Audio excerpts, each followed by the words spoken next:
এই 21 52.5 হচ্ছে আড়াই গুণ, কত গুণ? আড়াই গুণ। ঠিক এই 100টাও এটা কত গুণ হবে? আড়াই গুণ। সুপ্রিয় শিক্ষার্থী, আসসালামু আলাইকুম। আজকে নতুন আরেকটা ম্যাথ নিয়ে আসলাম। এখানে দেখা যাচ্ছে অনেক বড় একটা ম্যাথ, পরীক্ষা হলে কিভাবে খুব কম সময়ে এই ম্যাথটা সমাধান করা যেতে পারে 3 সেকেন্ডস ও 5 সেকেন্ডসে, সেই জিনিসটা আজকে আমরা দেখবো। পাশাপাশি এটা গতানুগতিক নিয়মে যদি করি কত সময় লাগে সেই জিনিসটা আমরা দেখতে পাবো। আমি প্রথমে একটু প্রশ্নটা পড়ে নিচ্ছি।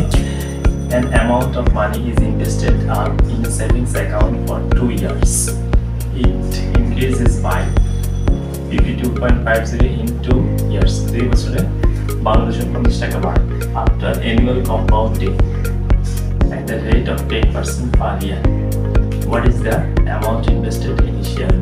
লিখি বলা হচ্ছে এখানে an amount of money is invested in a savings account for 2 years. 2 বছরের জন্য একটা অ্যাকাউন্টে টাকা জমা রাখা হচ্ছে।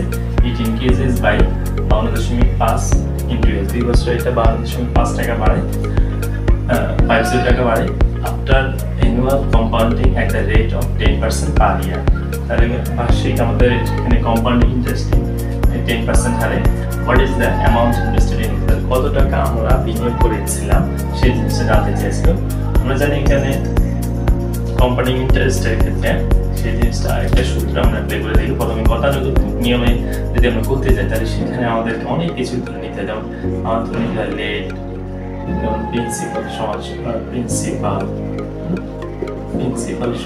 যদি ধরে নেই পি, এখন ইন্টারেস্ট আই, এভাবে যদি ধরে নেই তাহলে যদি আমরা ইকুয়েশন সাজাই তাহলে সেটা এরকম হতে পারে যে পি ইন্টু 1 প্লাস আর এন, আর হচ্ছে মাইনাস পি বা দিলে সমান সমান ইন্টারেস্ট।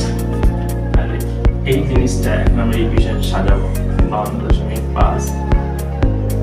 আর এখানে পি কে আমাদের জানতে চেয়েছে 1 প্লাস আর এর মান হচ্ছে 10%, এন হচ্ছে 2 মাইনাস পি।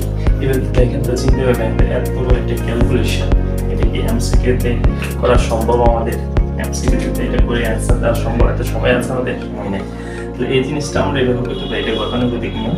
তো এটা না করে আমরা একটা বিপরীত অল্টারনেটিভ একটা ওয়ে ফলো করবো, সেটাকে আমরা বলছি, যেমন আমি জিনিসটাকে বুঝিয়ে দিই তাহলে করতে একদম সহজ হবে। আমরা সাকসেসিভ পার্সেন্টেজ রুল করেছিলাম, মনে আছে কিনা?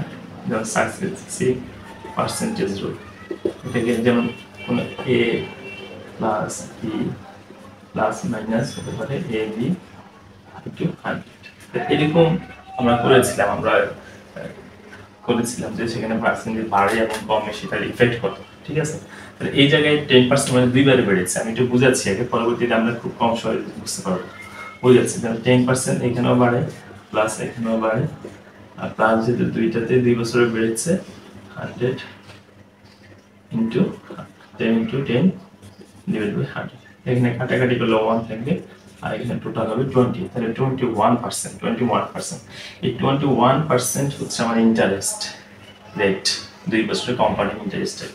তাহলে 21% এর মানটাই হচ্ছে আমার 52.5। তাহলে 21% যদি আমার 52.50 হয় তাহলে ইনিশিয়াল ইনভেস্টমেন্ট মানে কি? ইনিশিয়াল ইনভেস্টমেন্ট মানে হচ্ছে 100%। ইনিশিয়াল ইনভেস্টমেন্ট মানে হচ্ছে কি 100%। তাহলে এই 100% সমান সমান কত? সুতরাং 100% সমান সমান কত হবে? এটি আমাদেরকে জানতে চাইছে। এই 22.5 হচ্ছে আড়াই গুণ, কত গুণ? আড়াই গুণ। ঠিক এই 100টাও এটা কত গুণ হবে? আড়াই গুণ। হ্যাঁ, 2.5 যেহেতু আড়াই গুণ পয়েন্ট একটা বাদ যাবে, তাহলে অ্যান্সার হলো তো 250। অ্যান্সার হবে 250। তাহলে এই জিনিসটা আমরা সাকসেসিভ পার্সেন্টেজ রুল অ্যাপ্লাই করে করতে পারি এই গতানুগতিক নিয়মটা ছাড়া। এখন এটা আরো কিভাবে কম সময়ে করা যায় সেই জিনিসটা আমি একটু লক্ষ্য করি। হ্যাঁ,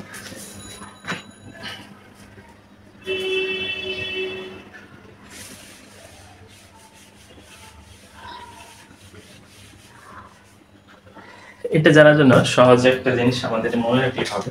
যেমন সাকসেসিভ পার্সেন্টেজ রুলে যদি 10% আমাদের একসাথে বাড়ে এবং 10%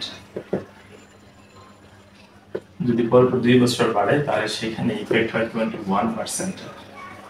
তাহলে আমাদের 10% আমরা একবার বাড়ালাম, আবার 10% একবার কমালাম, এরকম ইফেক্টের ক্ষেত্রে আমাদের 1% লস।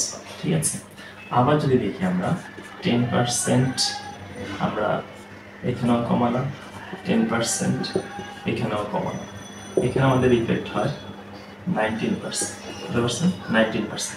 তাহলে 10% যদি পরপর দুইবার বৃদ্ধি পায় তাহলে সেটা 21%, 10% যদি দুইবার কমে যায় তাহলে সেটা 19%, আর 10% একবার বাড়লে একবার কমলো সেটা হচ্ছে 1% ডাউন। তাহলে সাকসেসিভ পার্সেন্টেজ রুল যদি আমরা এইভাবে বসাই তাহলে কিন্তু এই রেজাল্টগুলো এখানে এইভাবে আসে।